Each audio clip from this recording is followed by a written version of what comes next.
This is the final game, or potentially the final game. This has got to be Crystal Power. Oh no, come on, we're gonna see the item bells in just a second. We don't know yet. We don't know yet what he's gone for. All right, guys, let's calm down a little bit on the desk, but you guys in the audience, you need to go crazy, because this could be our last game. Team Secret, Snow Tsunami, can they pull out this win? PT Lamb already going aggressive onto Kavalifar, using those basic attacks to force him under the turret. And you can already see a rotation coming up from Snow Tsunami, but Team Secret are responding. Yeah, they know that they need to keep Kavalifar safe. We saw him go down super early in the last game. Snow Tsunami wanted to repeat that performance, but they're not going to be able to do it this time around. Both teams playing this one a little bit safer, knowing that it could be the last game in the entire winter season. Oh man, I'm so hyped. I mean, my co-caster can just see me with a stupid grin on my face. Because my question to all the teams when we were doing the pre-game interview was, hey, are you going to play Celeste? Are you going to play Celeste? And everyone's like, nah, she's not that great, she's not that great. And some teams said maybe. And it was Snow that said, yeah, we could make her work if the situation was right. And what better a situation than we've only got one game left to turn this series around. Let's just bring out a Celeste. Now, this is patch 1.15. Her core collapse, the cooldown reduction on it. Massive. It was reduced by like 8 seconds at level 1. So you're going to have that stun up way more often in these team fights, which could be monumental. And when you combine that with the Force Accord, we saw earlier, Force Accord into the active camo, set up for a beautiful stun. You could do a very similar thing here with the Celeste. Yeah, you absolutely could. So Siska is going to spot out Mowgli by using that Polite Company. You can see the Team Secret are starting to apply some pressure in the lane, trying to get ahead maybe a little bit early with that Ringo. But so far, Snow Tsunami doing a good job of curbing that aggression. Man, I mean, I was actually wondering if maybe we'd see Kavalifar going to the jungle again, as we did last time. But Kavalifar picking up this Ringo, he did so well with it in Game 2. I can appreciate why Team Secret want him on it. The question is, does he even remember what it's like to play against a Celeste? Oh, PT Lamb, he's going back to the shop. This is the deciding moment. Is he going weapon power, or is he going crystal power? He's picked up boots. He went crystal power. I'm disappointed. You had a stupid grin on your face earlier, and now you have a forlorn look. Oh, just man. Complete anguish has fallen upon me. Yeah. But in any case, it makes more sense. I think we can both agree. By far. It makes way more sense to go for the Crystal Power Celeste. So she is going to be the main damage dealer from the backline. You have a lot of poke on this Celeste. You can do a lot of damage from the backline. And the thing is, the only major engage from Team Secret is this gauntlet, so as long as you can be aware, have good vision control, you can play around that, which makes it very difficult to actually get on top of this Celeste, which arguably is her biggest weakness. Her lack of mobility, it is so easy to just dive on top of her and shut her down, is a large reason as to why a lot of the teams here in Europe don't play her. Yeah, and just to talk a little bit more about the Celeste, because I'm sure for a lot of you guys, you haven't seen it in a while. I know I haven't. The build that we used to see all the time, right, was the Frostburn into Broken Myth. Yes. You needed the Frostburn in order to kite, to make up for the lack of mobility.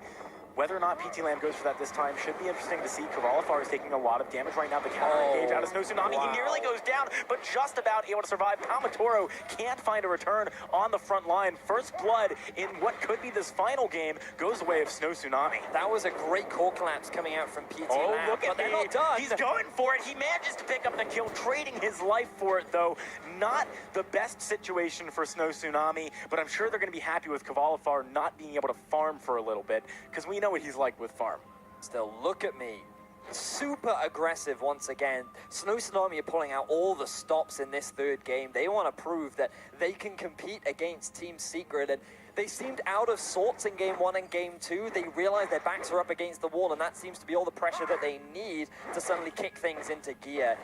Look at me, going full-on aggressive, dive straight onto the back line, cut off Palmatoro from the rest of his team, and that allowed PT Lamb to get a beautiful core collapse to then just get so many free Heliogenocide down on top of him, which guaranteed themselves the kill. So they end up coming out 2 for 1, and Snow Tsunami are sitting on the gold lead right now. They are, but Team Secret looking to change that one, coming right up in the lane onto PT Lamb, but the damage onto Kvalifar is immense. PT Lamb has a lot of it early on here. The burst, actually, in general, early game from Snow Tsunami is fairly significant with the Spectral Smite, with those Heliogenicide. You know what I'm super excited for, though, is a bit later on when we see those Solar Storms, because we've seen some amazing plays in the past, back when Celeste was popular. They're always great to cast. How great would it be? We came up by popular demand with the Dank Dunk yesterday, where you combine the Roadie Run with the Smite from the Kroll. If you combine the Solar Storm with the Smite from Kroll, you have a Solar Smite going on. So that's got a nice ring to it. But how great is the Solar Smite? That would be so good. It's almost like the sun or the heavens have opened up to smite you down.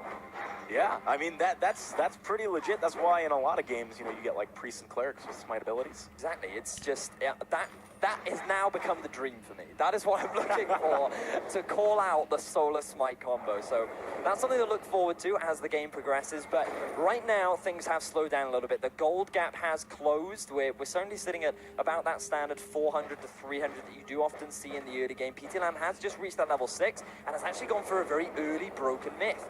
He has found Mowgli, but he's just going to force him back. Doesn't land the core collapse. If that had hit, Mowgli would have been in a much dicier position.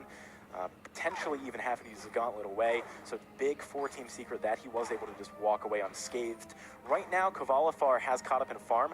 I want to highlight that because earlier he was actually pretty far behind, but there comes the arrow from Hell's Heart. Core collapse as well. There it is! Stun combo. That's what you were Smite. looking for. Mowgli gonna be chased under his turret here. He's very tanky, able to get away, but Snow Tsunami, they're making this Celeste work. That is so cool. I love that so much. You throw the From Hell's Heart out, you follow it up with the core collapse. Look at me, he's able to get some smite stacks down, and then you combine it to have the Smolar Smite combo. Now they're going to go for the gold mine. PT Lamb's pretty low here. He's got the fortified health from that Polite company. I think it might be a good idea for Snow Tsunami to back away from the gold mine. That is what they are going to do. PT Lamb, one thing we got to talk about as well, Celeste is super energy hungry. Yes. So the fact that she was in that fight for so long meant that she had to back away and has actually conceded the gold mine to Team Secret. So they're going to get a little bit of a consolation prize and actually take a gold lead off the back of that immense payout. They are by no means out of this game. Snow Tsunami are yet to take a gold mine in this series. They had an advantage right there, but they weren't able to quickly capitalize on it because PT Lamb stayed a little bit too long up in the lane. And that is a little bit unfortunate, but Snow Tsunami, I still feel like the momentum is heavily swinging in their favor. You can see they are playing a lot more confidently off the back of this somewhat unique pick, and it is working so very well for them. Yeah, I mean, you have to be so bold to hold your pocket pick for literally the potentially the last game that you have in the entire tournament. I don't think I could do it. I don't think I could wait that long. No, I mean, Team Secret, they are more than happy to bring out their pocket picks as soon as possible because they want the world to know, hey, Foster Chords. That actually lands on the Palmator. Look at the stuns coming out. Snow Tsunami chaining them together perfectly, staggering them to get full duration, but they didn't even need it. Massive damage coming across. Team Secret, they are on the back foot right now. This comp is so cool. I love it so much. The hooks from Sasiska into the Hell's Heart. They need to be careful, though. The gauntlet comes down. Oh, PT Lamb, look at the situation that he's in. He is going to go down. Couldn't walk through the gauntlet. Now Kvalifar hot on the heels of Sasika. Can he find another one? Look at me. Wants to come in from the back line. Kvalifar kept in range by that Polite company. He might get smited down in just a moment. It's going to be a big one. Can Kvalifar get away? Palmatoro, he's reinforcing. He's got the heal. Here comes the ultimate. It's not going to be enough. Huge damage out of Look at Me. He might go down to Palmator, but I don't think that Palmator has the ability to chase him far enough here. Sasiska, he's going to be the sacrificial lamb. Look at Me, able to get out of there. Very messy fight from the two teams, and look at how close the gold is still. This game is ridiculous. So that all started with Palmatoro getting hooked into the warm embrace of Snow Tsunami, where he got destroyed. But PT Lamb ended up overstaying. He actually took a couple tower shots, which he didn't even realize, and ended up taking so much damage that the gauntlet was actually what secured the kill. In the 2 versus 2, Kvalifar was feeling very confident with the Sorrow Blade pickup, and he decided to chase onto Sasiska. But Look at Me didn't want to leave his teammate hanging.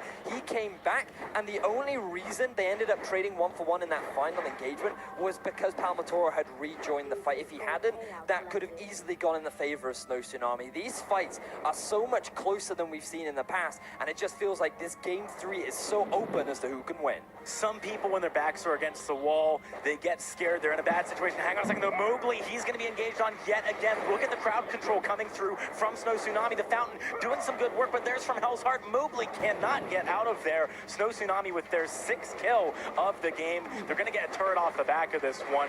Really solid performance. Force to court, not quite going to land. They can't snowball this into even more. Snow Tsunami finally get themselves a turret in this series. Team Secret don't quite have the same control that they've had in the past. Snow Tsunami are really stepping up their performance, and they are making Team Secret work and saying, hey, if you want to be the best in Europe, you're going to have to go through our Celeste, because this Celeste is phenomenal from what we've seen so far. It really is. She has now picked up the Broken Myth and the Frostburn, got that core itemization that we were talking about from back when she used to be popular.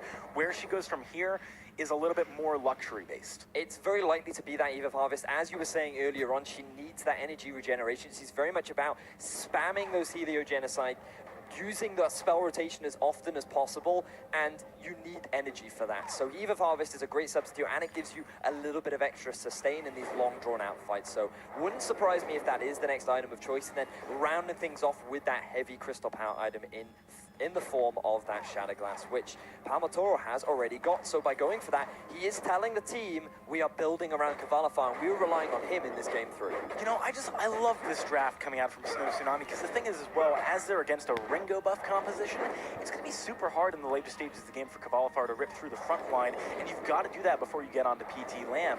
Whereas if they had something like a Vox, maybe that would be a doable task. Snow Tsunami, they've managed to do very well so far. Mobley gets hooked in. He's not getting away from this crowd control, or is he? Gauntlet comes through. Kavalifar eats from Hell's Heart, but he's going to be able to get out of there with the Vanguard. Team Secret, they played around a little bit with the idea of re-engaging, but I think smartly backing away. So great reflex block coming out from Kavalifar, as well as the Crucible coming out from Mowgli to mitigate some of that heavy crowd control that is coming out from Snow Tsunami. And they are finally going to get themselves their first gold miner of the series. Snow Tsunami have come out of their shell, and they are performing phenomenally in this 3rd game. They really have. I started to mention it earlier, but you know, it's hard when your backs are against the wall. In order to perform, it can be a very stressful situation, but some people just perform under that duress. And right now, this is a good example. Look at me. He's going to be trying to go in onto Mowgli right now. Some good damage onto him already. He's forced to cord it in. He can't reflex block everything. He goes down. What do you do when the guy you want to buff up is down? Not very much. Team Secret, they're going to run away with their tails behind them to the turret.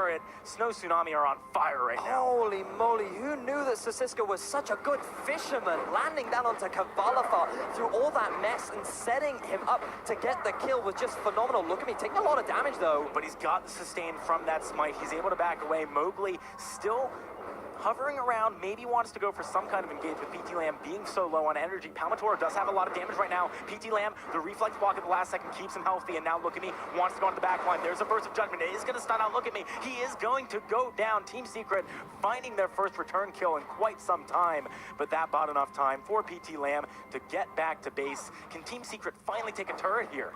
Oh, wow. Ooh. So, Snow Tsunami, they overstayed a little bit after the turret. They should have just immediately disengaged, realized that they couldn't fight in this drawn-out engagement, but they end up getting punished off the back of Team Secret's force with Mowgli. He still has the gauntlet available to him, so that's going to be available in the next engagement. Look at me, does a good job. Given that he's 6-2-1, he decides, yeah, I can afford to try and keep my team alive, but he is going to give away that shutdown gold. So off the back of that, the gold is so even still, and this gold mine is going to go in the favor of Team Secret. Wow, we're seeing clockworks picked up for both Sasiska and Look at Me. Interesting itemization here. It should be extremely useful in an extended fight. We'll have to see how that one pans out for them. So the cooldown speed that it does provide is absolutely phenomenal for Sasiska in particular, because he scales insanely well with Crystal Power. We saw the changes to him on patch 1.15 where his ratios got a bit of a buff, I think we can both agree, and he can do a lot of damage with just a bit of crystal power, but also it means that those hooks are going to be available so much more often, as well as that quibble. So this is basically just more utility for PT Lamb to get the damage off. He now has that broken myth. As we were talking about earlier, the more stacks that he can get on that, the powerhouse that he can become. So Snow Tsunami, they're very much building around PT Lamb to be the carry for Snow Tsunami. And you can even see this in the overdrives too. Siska picking up an overdrive. Oh, what was that hook? 3 people over the wall. Palmator was right in the thick of things, but the first kill actually goes to Cavalifar. He finds PT Lamb. He's kiting backwards. Look at me. Can't get on top of him. This could be a fight for Team Secret. So Siska, what just happened? Oh no! Oh my God! Snow Tsunami with the phenomenal Forster chord with the setup, but they just couldn't shut down Cavalifar. If you're going to make that play, you cannot be dragging the entire enemy team within range of PT Lamb. He wasn't even able to use his reflex block because I don't think he was expecting that. That was just an in-the-moment play that Siska tried to make, and it backfired horribly for Snow Tsunami. Team Secret are going to get the Kraken off the back of that, and based on their track record, they could look to end the game right now. You know that Mowgli is sitting there right now and thinking, this is why I'm the Finn player here. I mean, that was a little bit too over-eager from Siska. It was cool to watch. It was cool to watch, but I think Snow Tsunami are going to feel quite bad about that engagement. This is, like you said, though, something that Team Secret have been able to capitalize on in such a tremendous way. 2 games in a row. Snow Tsunami, they're going to be stressed after that fight. Look at how quickly the turret goes down. Crack is still very healthy. Fourth cord does not land. PT Lamb actually taking a bit of damage here. Look at me. Wants to start a fight, but his team is nowhere near. There's the Solar Storm. Palmator gets melted, but it doesn't matter. One already down for Snow Tsunami. Cavalifar, he is so far away from PT Lamb. No damage really going down onto him unless he walks in to the Solar Storms as he currently is. Siska going to follow PT Lamb right in the thick of things. I don't know if he's going to be able to find this one. He might be able to kite back. There's a sober and over, but it's not going to be enough. Cavalifar finds it. This could be game videos. This is Team Secret. The reigning European champions are going to do it again. They're going to take the Vein Crystal. What a play from Team Secret. That game was over in a flash. These guys